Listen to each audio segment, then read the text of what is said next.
청교도 시대는 신교인 청교도들이 종교적 박해를 피해 아메리카 대륙으로 이주했던 1620년부터 청교도 공화국이 몰락한 1660년까지를 가리킵니다. 1603년 처녀 여왕 엘리자베스가 통치 45년 만에 후사 없이 세상을 뜨자 스코틀랜드의 왕이자 그녀의 먼 친척이 그녀의 뒤를 이어 제임스 1세로 즉위하였습니다. 영국 내에 정치적 기반이 없었던 제임스 1세였기에 귀족 세력의 힘이 강화되면서 왕권은 약화되고 종교적 균형이 깨어지자 또다시 신교에 대한 가톨릭의 박해와 탄압이 시작되었습니다. 이러한 배경에서 신교의 일파인 피오리튼, 즉 청교도 103명이 1620년 메이플라워라는 이름의 배를 타고 대서양을 건너 아메리카 대륙으로 이주합니다. 그리고 그것이 오늘날 미국이라는 국가의 시작이었습니다. 1625년 제임스 1세가 죽고 그의 뒤를 이어 찰스 1세가 왕위에 오릅니다. 하지만 청교도에 대한 박해가 계속 도를 더해가자 마침내 1641년 청교도들에 의해 대규모의 혁명이 일어납니다. 1649년 혁명군은 찰스 1세를 단두대에서 처형하고 마침내 정권을 잡게 됩니다. 이로써 영국에는 혁명군의 지도자였던 크로멜에 의해서 청교도 공화국이 세워집니다. 그러나 이 공화국은 크로멜이 사망하자 급속도로 붕괴되기 시작했고 1660년 처형됐던 찰스 2세의 아들이 망명지였던 프랑스로부터 돌아오면서 새로운 왕정이 시작이 됩니다. 불과 10년간 지속된 허망한 공화국의 시대였습니다. 청교도 시대에 유행했던 시는 형이상학적 시라고 불립니다. 형이상학적이란 말은 17세기 시인 존 드라이든이 동시대 시인 존 던의 시를 형이상학적이라고 표현한 데서 연유되었습니다. 이후 18세기 비평가였던 사무엘 존슨이 존 던과 그의 몇몇 동시대 시인들이 기이하고 현학적인 시를 썼다는 이유로 그들을 형이상학파 시인이라 부르기도 했습니다. 이들의 시는 논리적이고 지적이었으며 사랑과 종교에 대한 철학적 접근을 특징으로 하고 있었습니다. 구어적인 표현을 주로 썼으며 지리학이나 천문학 같은 다양한 학문으로부터 가져온 독특한 이미지를 시 속에 형상화합니다.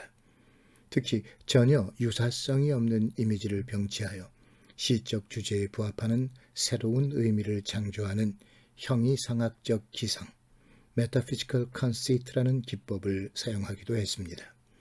예를 들어 다음에 인용되는 존 던의 벼룩이라는 시는 한 여인에게 함께 밤을 보내자고 구애하는 남성이 벼룩이라는 곤충의 행위를 묘사하여 애인을 설득하려 합니다. 보세요, 이 벼룩을, 이 안을 보세요. 당신이 내게 주려고 하지 않는 그것이 얼마나 하찮은 것인지. 먼저 나를 빨고 이제 당신의 피를 빨고 있군요.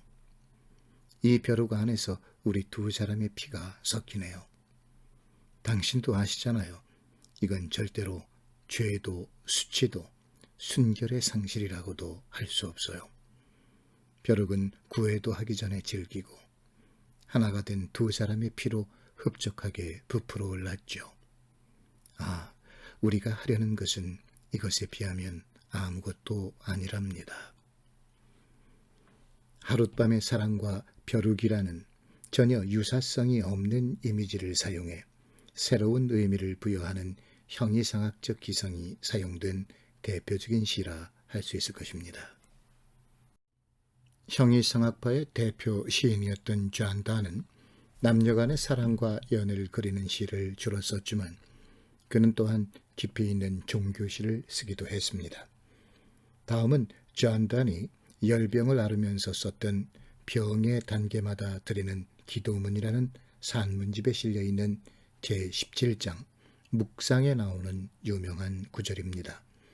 후일 해밍웨이가 이 글에서 자신의 소설 누구를 위하여 종은 울리나의 제목을 빌려오면서 널리 알려지게 되었습니다. 사람은 아무도 그 자체로 온전한 섬이 아니다. 모든 사람은 대륙의 한 조각, 본토의 일부일 뿐이다. 흙 한 덩이가 바닷물에 씻겨가면 유럽은 그만큼 작아진다. 그건 고지 씻겨나가도 마찬가지이고 내 친구의 땅이나 너 자신의 땅이 씻겨나가도 마찬가지이다. 누구의 죽음이든 그것은 나를 줄어들게 하는 것이다. 왜냐하면 내가 인류에 속해 있기 때문이다. 그러니 누구를 위해서 저 조종이 울리는지 알아보려 하지 말라. 그것은 그대를 위하여 울리는 것일지니. No man is an island, entire of itself. Every man is a piece of the continent, a part of the main. If a cloud be washed away by the sea, Europe is the last, as well as if a promontory were, as well as if a manor of thy friends, or of thine own were. Any man's death diminishes me, because I am involved in mankind, and therefore never sent to know for whom the bell tolls. It tolls for thee. 청교도 시대를 대표하는 시인으로는 앞서 언급한 존 던을 비롯해서 세속의 삶과 종교적인 삶의 갈등, 진정한 구원의 의미 등을 시로 표현한 조지 허버트, 물질과 정신의 관계, 자연과 인간 등 다양한 시적 주제를 다루었던 앤드루 마블 등이 있습니다. 한편 퓨리턴 혁명기에 찰스 1세를 받들던 왕당파로서 높은 지위와 교양을 가진 궁정 시인들이 있었는데 이들은 궁정에서 벌어지는 유흥, 남녀 간의 사랑, 그리고 사냥 등에 관심을 가지고 시를 썼기 때문에 종교 시인과 구별하여 세속 시인이라 할 수 있습니다. 왕당파의 시인은 대체로 그리스나 라틴의 고전에서 영향을 받아 교훈적인 주제와 풍자적인 가벼운 사랑을 주제로 다루었습니다. 이들은 왕에게 봉사한다는 것에 남다른 자부심을 가지고 있었죠. 희곡 작가이기도 했던 벤 존슨을 필두로 토마스 크루, 존 서클링, 리처드 러블레이스, 로버트 헤릭, 존 데넘 등이 그들입니다. 왕당파 시인들의 배경이 되는 사상은 현실의 쾌락을 추구하는 카르피 다이엄이었습니다. 카르피 다이엄, 영어로는 그날을 잡아라 라는 뜻의 seize the day로 번역합니다. 현재라는 시간을 충분히 누리고 즐기라는 의미입니다. 젊음과 세속적인 쾌락에 대한 예찬이기도 하지만 흘러가 버릴 시간의 소중함에 대한 깨달음이기도 합니다. 시간은 모든 것을 파괴합니다. 역사 속의 그 많은 장엄한 건축물들도 결국은 폐허의 돌무덤으로 변하고 사랑하는 여인의 아름다움도 세월을 비껴가지는 못합니다.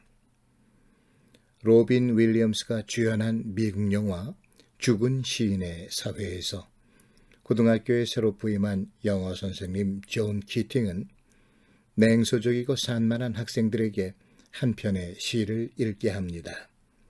그리고 할 수 있을 때 장미 꽃봉오리를 모으세요라는 시의 첫 구절을 설명합니다. 그는 학생들을 복도로 불러 모으고 오래전 선배들의 사진 앞에 서게 하지요.